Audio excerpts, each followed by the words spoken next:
민수기 33장 36절에 37절. 에시온 게벨에서 발행하여 신 광야 곧 가데스에 진쳤고 가데스에서 발행하여 에돔 국경 호르산에 진쳤더라. 여기 보면 이스라엘 백성들이 이제 처음에 애굽에서 나와가지고요, 신광야라는 데서 이제 진을 쳤어요. 그러니까 이제 처음에 신광야에서 진을 쳤었죠, 그 사람들이. 그런데 돌고 돌더니 거기 다시 왔어요, 신광야로. 그러니까 이제 그게 어떻게 됐냐면, 원래 그게 10하루길이라고 그랬잖아요. 성경에 나오잖아요. 지금도 도보로 걸어서 가도 뭐 빨리 걸으면 한 7, 8일 정도, 열흘이면 건너서 간답니다. 그거를 시나이반도 건널 수 있대요, 도보로. 근데 이제 그 당시에는 사람이 또 움직이는 길이긴 했습니다. 하여튼 10하루길이라고 성경에 나왔습니다. 그냥 이제 계속 그 에담 끝에서 광야 끝까지 갔다가 돌고 돌아서 40년간 그 개미 쳇바퀴 돌듯 한다고 그러죠. 늘 이제 하는 말이지만, 그게 이제 원망하고 불평하면 절대 안 되는 게 뭐냐면 그 인생의 진도가 안 나가는 거예요. 계속 도는 겁니다. 그래가지고 우리 세월의 징계를 받았다 이렇게 얘기를 하거든요. 똑같은 세월은 누구에나 다 주어져요. 뭐 어떤 사람이 됐든 간에 어느 나라 민족이 됐든 간에 세월은 똑같이 주어집니다. 근데 중요한 건 세월의 축복을 받는 사람은 그 똑같은 세월 속에 많은 걸 이뤄내고 또 많은 응답을 받고 또 많은 또 간증거리를 남깁니다. 하늘나라에 상급도 쌓고. 근데 어떤 사람은 똑같은 세월이 주어졌는데 그냥 막 징계만 쌓다 가는 거예요, 그냥.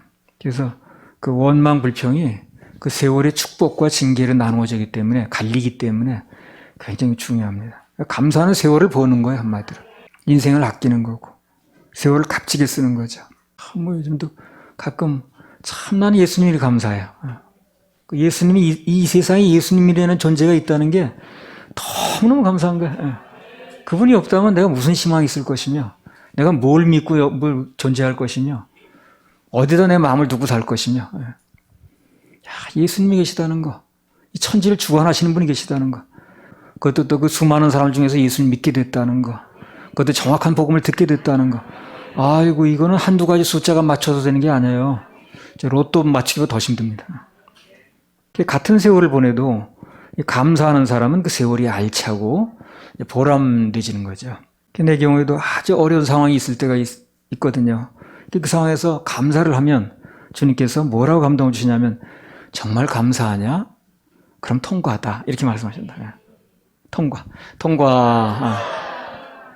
한마디로 말하면 감사는 지름길, 원망과 불평은 돌고 돌고 헤매는 길, 그런 공식이 섭니다.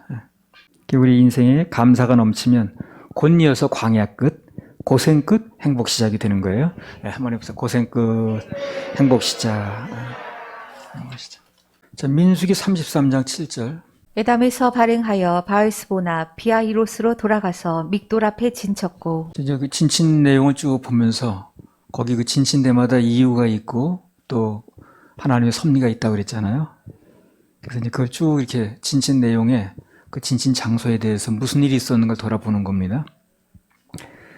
에담에서 발행하여 바알스보나 비하이롯으로 돌아가서 믹돌 앞에 진쳤고, 출애굽기 14장에 나온 내용을 말하는 건데 그걸 다시 한번 보겠습니다. 출애굽기 14장 1절에 3절. 여호와께서 모세에게 일러 가라사대 이스라엘 자손을 명하여 돌쳐서 바다와 믹돌 사이에 비아히롯 앞 곧 바알스본 맞은편 바닷가의 장막을 치게 하라. 바로가 이스라엘 자손에 대하여 말하기를 그들이 그 땅에서 아득하여 광야에 갇힌 바 되었다 할지라. 여기 보면 하나님께서 이스라엘 백성들을 일부러 돌이킨 거죠. 돌쳐서가 그런 얘기입니다. 일부러 돌이켜서, 가고 있는 길을 돌이켜서 이제 그곳으로 진을 치게 하셨거든요. 그래서 그 양옆에 바위가 있고 앞에는 바다에 있는 곳으로 이제 인도하셨다는 겁니다. 그 이유가 나오죠. 가만히 잠잠히 주님만 바라보는 훈련을 초장부터 시키시는 거예요. 앞으로 그 나갈 진도가 계속 그건 거예요. 수업 내용이 조금 바뀌었다 할지라도 그 내용의 주제는 그겁니다. 지금도 상황이나 환경은 좀 달라진다 할지라도 결국 우리에게 가르쳐 주시고자 하는 건 그거예요. 가만히 잠잠히 주님 바라보는 거. 그때나 이때나 수호의 주제는 똑같습니다. 단 이제 세월이 가다 보니까 환경도 좀 달라지고 형편과 어떤 종류가 달라질 뿐이지, 그 어떤 일이 됐든 간에 거기에서 가르쳐 주시고자 하는 수업 목표는 그겁니다. 가만히 잠잠히 주님께서 일하시는 것을 바라보는 훈련. 그러니까 하나님께서는 당신의 백성들이 어떤 환경을 이제 닥치든 간에 여러 가지죠. 가만히 잠잠히 주님만 바라보는 그런 기본 훈련이 그래야 그 다음을 또 진행하시는 겁니다. 자꾸 사람 바라보고 환경 바라보고 그러면 하나님께서 우리 여정을 또 돌치세요. 돌리신다니까요. 그래서 유급이 돼가지고 또 거기 또 가야 돼. 신광에서 출발한 사람이 돌고 돌아 신광에 또 온 거예요. 그래서 길도 그래요. 길도 내쳐서 계속 가는 길은 그렇게 덜 지루해요. 간 길을 또 뭐 잊어먹고 왔다가 또 들어와서 또 가지고 또 해보세요. 되게 지루하지. 똑같은 길인데. 그래서 자꾸 원망불평하고 그 불합격 하면은 돌쳐가지고요. 또 그 길 또 들어가게 하는 거예요. 그래서 가다 보니까 처음에 출발했던 그 상황이 또 벌어지네. 앞에는 홍해바다, 뭐 뒤에는 애국군대, 옆에는 절벽. 똑같은 상황으로 또 몰아넣으시는 거예요. 언제까지 그러냐면요. 오직 주님만을 기대하고 정말 내려놔지고 바라보는 훈련이 될 때까지. 근데 우린 보통 뭐 내려놓는다고 얘기를 하고 그렇게 하지만 잘 안 돼요, 그게요. 다 내가 안고 걱정하게 되고 신경 쓰게 되고 그러지 그게 온전히 맡겨지고 내려놔지는 게 정말 철저한 훈련을 거치지 않으면 잘 안 됩니다, 그게. 그 이스라엘 백성들도 그 얘기를 한두 번 들은 게 아닌데 잘 안 되니까 자꾸 그러는 거거든. 하나님께서 잠잠히 가만히 있으라고 하실 때가 있는가 하면 뭔가를 또 하라고 하실 때도 있거든요. 그래서 하라고 하셨어도 그래도 기본 자세는 주님만 바라보는 거예요. 뭘 하는 중에도 기본 자세는 변하지 않습니다. 원리가 변하는 게 아니니까. 그래서 뭘 하라고 우리 감동 주셔서 우리가 움직일 때도 그때도 기본 자세는 주님 의리하고 그분만 바라보고 그분 감동에 따르고 하는 것입니다. 내가 움직인다 할지라도 그래. 움직이라고 생길 때부터 내가 알아서 해. 그게 아니라니까. 그래서 언제나 기본 자세는 주님만 바라보는 것. 그래야 순간순간 하나님의 인도하심을 받을 수가 있다는 거죠.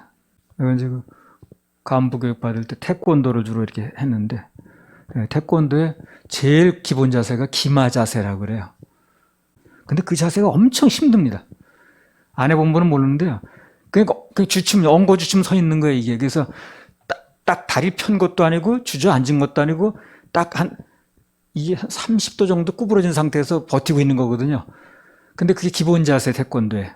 근데 굉장히 힘들어요, 그 자세가.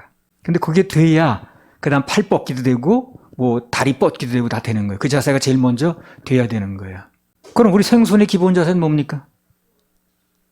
뭘 하든 간에. 가만히 잠잠이라니까. 성경이 말하는 기본 자세예요, 그게. 그러니까 성경이 기록될 때부터 그게 기본 자세라니까요. 가만히 잠잠히. 우리는 지금 그것을 그 말씀이 있는 걸 적용할 뿐이지 우리가 만들어낸 게 아니에요. 출애굽기 있을 때 뭐 쓸 때 우리가 있었던 게 아니잖아. 근데 요즘 사람들이 성경에 나오는 말씀들을 안 하니까 문제가 되는 거지. 우리가 뭐 오늘 갑자기 만들어낸 게 아니라니까. 원래부터 있던 거예요, 이게. 가만히 잠잠히. 주님만 바라보라는 게 옛날부터 있던 거예요. 그래서 성경이 말씀하시는 기본 자세는 가만히 잠잠히 주님만 바라보라는 거예요. 출애굽기 14장 14절. 여호와께서 너희를 위하여 싸우시리니 너희는 가만히 있을지니라. 그렇게 급박한 상황에 몰아놓으시고 그분께서 우리 하신 말씀은 너희는 여호와께서 너희를 위해 싸우시리니 너희는 가만히 있을지니라. 주만 바라보라는 거예요. 그래서 그 성경의 기본 자세가 그거라니까요. 움직일 수 있다니까요. 감동에 의해서. 그래도 움직일 때도 기본 자세는 주님 바라보는 거예요. 이스라엘 백성들이 다 자기 발로 걸어 다니고 뭐 했지만 기본 자세는 그거라는 거예요. 성경에서 말씀하신 기본 자세는 어떤 환경이나 어떤 형편이나 무슨 경우에도 주님께 맡기고 그분의 인도하심을 기다리는 거예요. 움직일 때도 그분 바라보는 겁니다. 그분 감동에 민감한 거예요. 그분의 명령이 떨어지게 되면 그냥 입으로 아멘하고 몸으로 움직이고 행동으로 움직이고 다 하는 건데 기본 자세는 주님 바라보는 거예요. 그럼 그분이 불기둥으로 구름 기둥으로 인도하실 겁니다. 할렐루야. 그렇게 하시려나. 이 성경을 알고 보면 너무 감사한 말씀이고 네 인생 네가 알아서 해야지 누구한테 맡기냐 그걸. 이랬으면 우리는 희망이 없어요. 불교에서처럼 네가 이루는 거야, 네가 이루어야 네가 부처가 되는 거야, 이렇게 말해버리면 고행밖에 없어요. 그래서 그 사람은 고행밖에 얘기할 게 없어요. 생로병사. 근데 우리는 은혜가 있는 거예요, 은혜. 그게 종교하고 신앙하고 전혀 다른 거예요.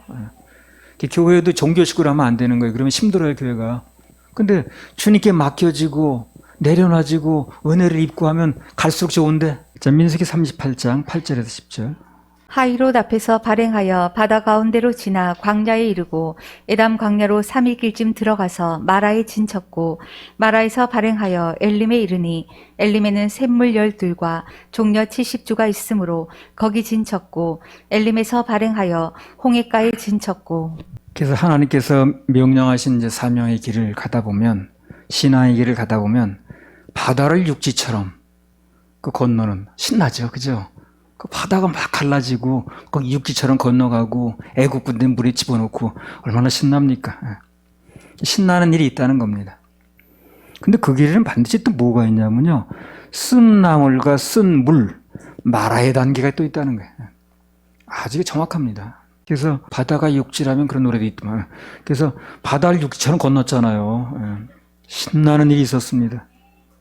근데 그 일만 있는 게 아니라 그 쓴 나물과 쓴 물, 마라.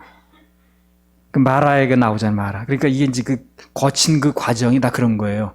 좋은 일도 있지만 과정 중에 이렇게 쓴 일도, 마라의 쓴 물도 나타난다는 얘기를 하는 거예요. 그게 우리 인생에 가는 신앙의 길에서 그렇게 좋은 일도 물론 있어요. 신나는 일도 있습니다. 그러나 이런 또 어려운 일도 닥칠 수 있다는 얘기를 하는 것입니다. 그래서 거기 거치는 데 의미가 있다는 거예요. 그래서 우리 가는 길로 갔기 때문에. 여러분, 그렇게 좋은 일만 계속 있지는 않죠. 살다 보면 걱정거리도 있고 또 신경 쓸 일도 있고 또 웬 때 아닌 일도 벌어져가지고 막 또 그 속상할 때도 있고 그러잖아요. 그래서 이제 그런 길도 가다 보면 있다는 겁니다. 그래서 마라라는 데서 이제 그런 뜻이 있는 거예요. 마라의 쓴 물. 그래서 음식도 그 쓴 나무로 같이 먹게 하시잖아요.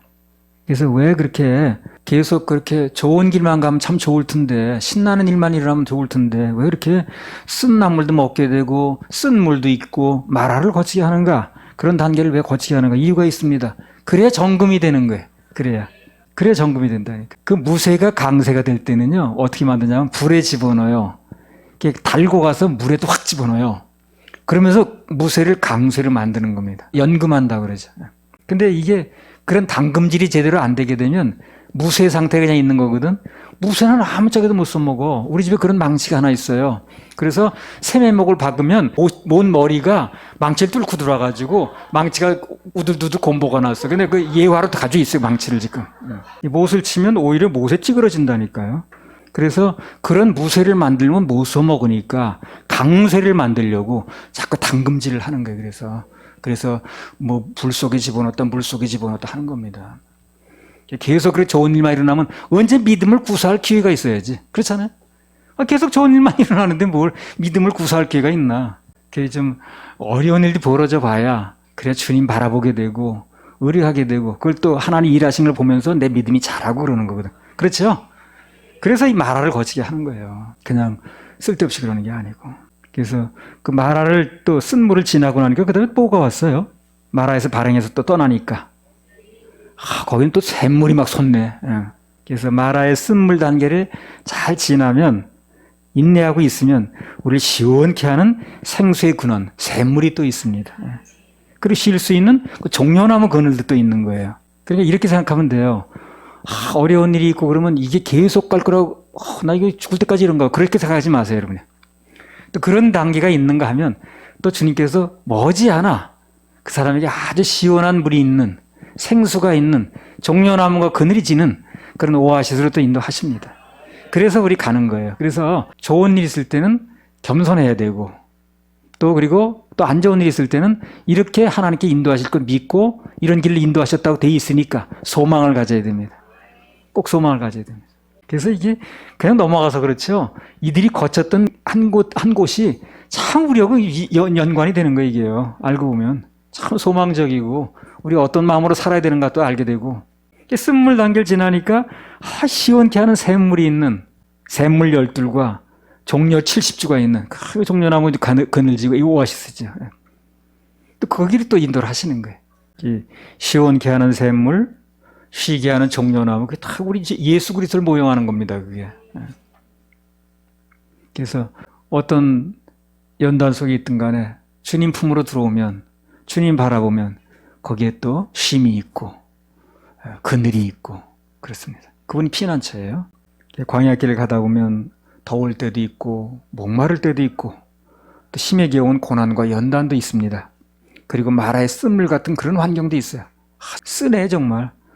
입맛이 쓰네. 그런 일 있잖아. 입맛이 쓰네 정말. 그러나 그 모든 환경 속에서도 우리가 넉넉히 이기고 계속해서 진행할 수 있는 이유가 뭐냐? 생수의 하나님이 계시다는 거예요. 그 주님이 거기 계신 거예요. 이 종려나무, 이 샘물, 이게 다 주님을 상징하는 거거든요. 그분의 위로가 있기 때문에 우리가 갈 수 있는 겁니다. 그래서 우리가 고생하고 연단받고 뭐 그런 것만 자꾸 얘기할 게 아니라 거기서 반드시 하나님 위로가 있었을 겁니다. 그래서 우리 견딘 거 아니겠어요? 그럼 그것도 얘기를 해야죠. 환난과 역경이 있으면 반드시 위로도 따라온다는 거. 그래서 우린 견딜 수 있다는 거.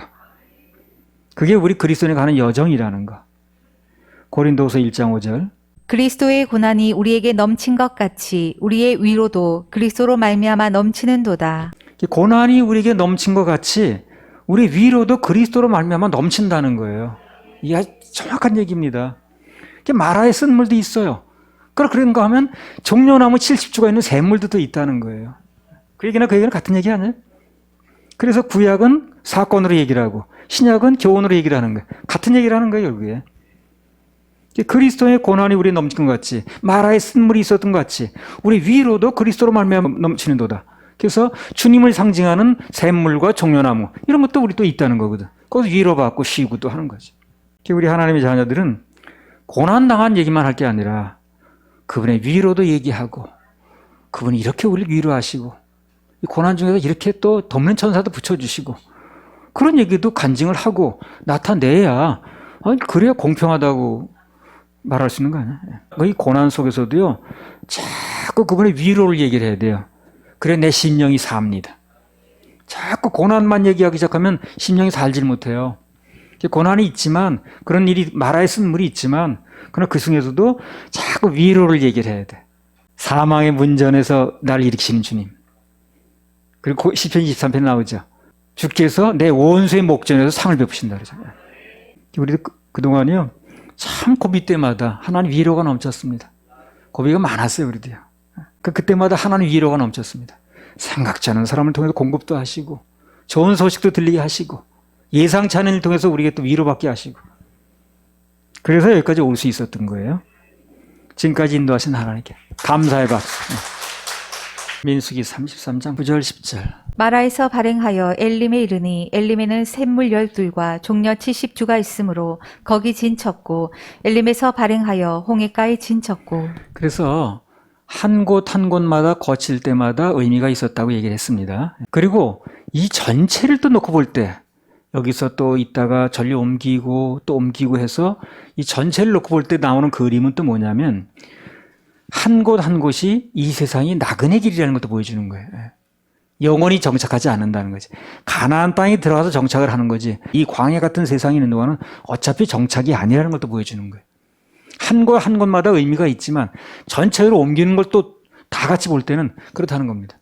어디를 거쳤든 간에 그곳으로 정착하는 게 아니었다는 거죠.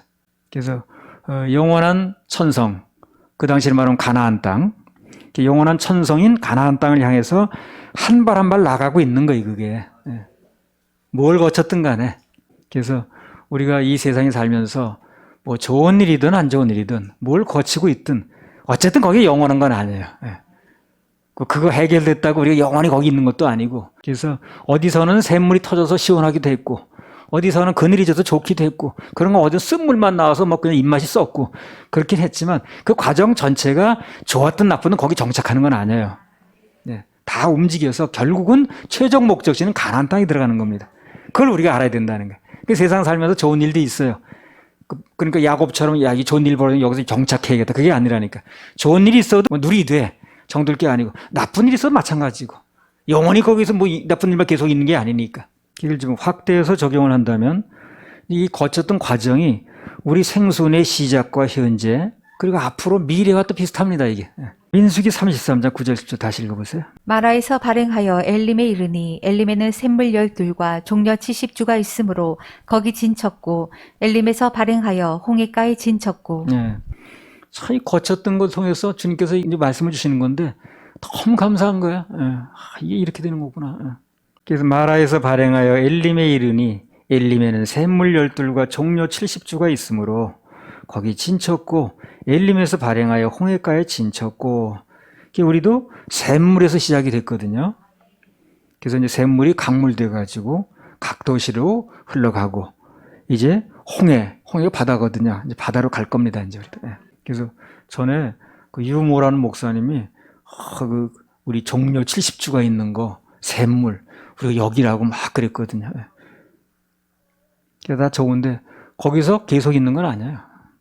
우리는 여기서 무슨 좋은 일이 있든 안 좋은 일이 있든 영원하지 않습니다. 그래서 또 움직일 겁니다. 그래서 우리 최종 목적지는 어디? 가나안 땅, 천성입니다. 그때까지는 뭐 너무 거기다 마음 줄 필요가 없어요. 우리도 어떤 과정을 겪었든 앞으로 어떤 과정을 겪든 결국은 가나안 땅으로 가는 겁니다. 그게 최종 목적지입니다. 할렐루야, 우리 하나님 박수. 최종 목적인지 보죠. 그 다음 민수기 33장 11절. 홍해가에서 발행하여 신광야에 진쳤고. 그래서 이 신광야는 출애굽기 16장에 보면 최초로 하늘에서 만나가 떨어졌던 장소예요. 그 전까지는 이제 그 애굽에서 있던 걸 가지고 먹고 살았는데 거기 나와가지고 홍해를 건너서 신광야로 들어갔는데 거기 출애굽기 16장에 보면 최초로 하늘에서 만나가 떨어졌습니다. 거기서 홍해를 건너게 되니까 애굽의 공급이 완전히 끊어진 거예요. 그 애굽에 있을 때는 어쨌든 얻어먹고 살았던 뭐 어쨌든 간에 거기서 공급되는 걸 가지고 살았거든. 그런데 홍해를 건너게 되니까 강을 건너게 되니까 애굽으로부터 세상으로부터 공급이 완전히 끊어진 거예요. 그때부터 뭐가 내렸어요? 하늘의 만나, 하늘의 공급이 시작되더라는 거예요. 그러니까 여러분 이렇게 하셔야 됩니다. 세상 공급이 끊어졌네. 거기다 내 희망을 걸고 있었는데 그거 너무 걱정하지 마세요. 세상 공급이 끊어지면 그때부터 하늘의 공급이 시작됩니다. 성경이 말하는 거 이걸요. 내가 지어낸 게 아니에요. 성경을 제대로만 풀면 거기 모든 해답이 있는 거예요, 이게. 그래서 홍해를 건너자마자 세상 공급이 끊어졌는데 거기서부터 하늘의 공급이 시작이 되더라는 거예요. 만나가 떨어졌다는 거예요. 그래서 세상의 공급이 끊어지면 하늘의 공급이 내려온다. 이건 이론이 아니에요. 이론이 아니라 성경이 말씀하시는 핵심 실제 사건입니다. 이게 실제 사건. 얘기를 요약하자면 홍해를 건너자마자 신광야가 나왔고 거기에 이르자마자 하늘에서 만나가 떨어졌다는 겁니다. 이걸 오늘을 사는 우리에게 적용하면 어떻게 해요? 적용이 필요하니까. 적용이 없으면 비 없는 구름이거든요. 그래서 이 말씀은 적용할 때 의미가 있어요. 그럼 우리한테 적용하면 어떻게 되는가? 일단 하나님 명령에 의해서 강을 건넌 사람들은 그 뒤에 모든 것은 그분이 책임을 진다는 겁니다. 책임을 진다는 거예요. 그래서 홍해를 건너자마자 만나가 떨어졌다는 얘기 바로 그거예요. 애굽의 공급이 끝나니까 바로 하늘의 공급이 시작됐다는 얘기예요. 우리 하나님의 자녀들은 강을 건넌 사람이라고 이미 여러 번 언급했습니다. 그렇죠? 강을 건넌 사람이라고. 히브리인이라는 뜻이 그거니까. 우리 믿음의 조상인 아브라함이 그 강을 건너면서 히브리인으로 바뀐 거예요, 그게. 일단 강을 건너면 그때부터 하나님께서 먹고 마시는 것을 비롯해서 그 모든 것 책임지시는 겁니다. 그 원리는 그때나 이때나 똑같습니다. 성경이 달라지지 않았어요. 성경의 원리가 달라진 게 아니에요. 그래서 강을 건넌 사람들은 일단 선을 그었게 되면 그때부터는 하늘의 공급이 시작이 된다는 거. 먹고 마시는 거 다 하나님이 책임지신다는 거. 그걸 우리 믿어야 됩니다. 하나님께서 가는 곳까지 가게 되면 그 다음부터는 그분이 알아서 하신다는 거. 그 일리야 보세요. 하나님께서 그리시네가로 가라 명령하셨죠. 간 것밖에 없어요. 가라는 데까지 가니까 거기서 뭐 까마귀를 통해서 공급도 하시고 기상천외 방법이 벌어지는 거예요. 그러니까 우리는 뭐가 중요합니까? 가라고 하면 가라는 데까지 가면 되는 거예요. 하라고 하면 하라는 데까지 하면 되는 거예요. 거기에 감동하고 아멘하면 그 다음부터는 말씀하신 그분이 책임지신다는 거죠. 그 가라는 데까지 가니까 심지어 까마귀를 통해서도 그게 먹을 걸 책임지시는 거예요. 복음 전하면 복음으로 산다고 하셨고. 그 복음을 전하자 복음으로 산다고 그러는데 나는 전할 복음이 없네. 그럼 어떻게 하면 복음 내가 전할 수 있게 되는 거야? 하는 걸 찾아야 되겠죠. 겸손한 사람은 찾아요. 겸손한 사람. 마음이 높은 사람은 굶어 죽어도 안 해. 민수기 33장 14절.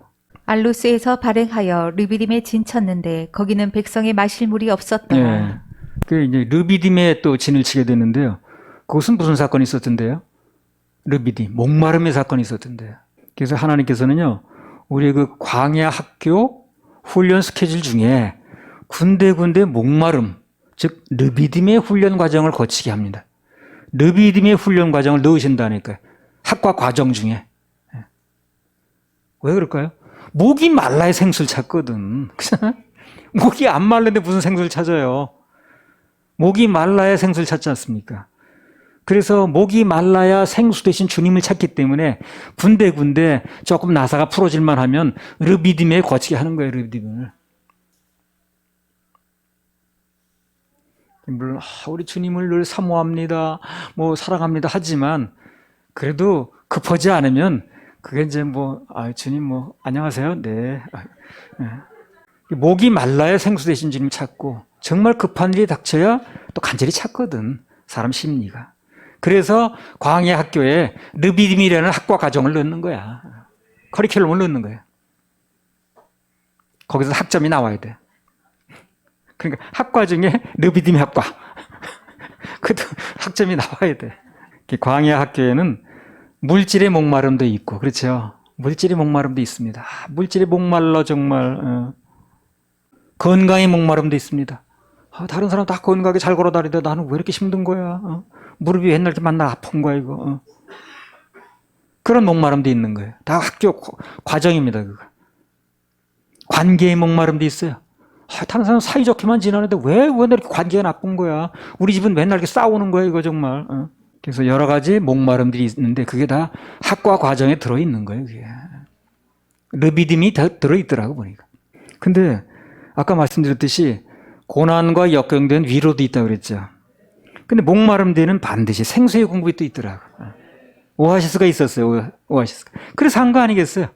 그렇게 그 목마름만 계속 있으면 어떻게 40년을 삽니까? 목마름 뒤에는 반드시 또 생수의 공급이 있었습니다.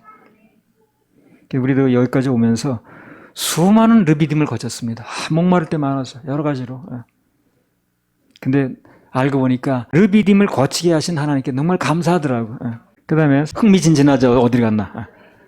민수기 33장 15절. 르비딤에서 발행하여 신의 광야에 진쳤고. 예. 그래서 르비딤, 즉 목마름 뒤에 도착한 곳이 신의 광야입니다. 신의 광야. 예. 그 신의 광야는 어떤 곳인가? 거기서 무슨 일이 있었냐는 거니까 신의 광야에서. 그걸 거치면 교훈이 있는 거니까. 거기서는요.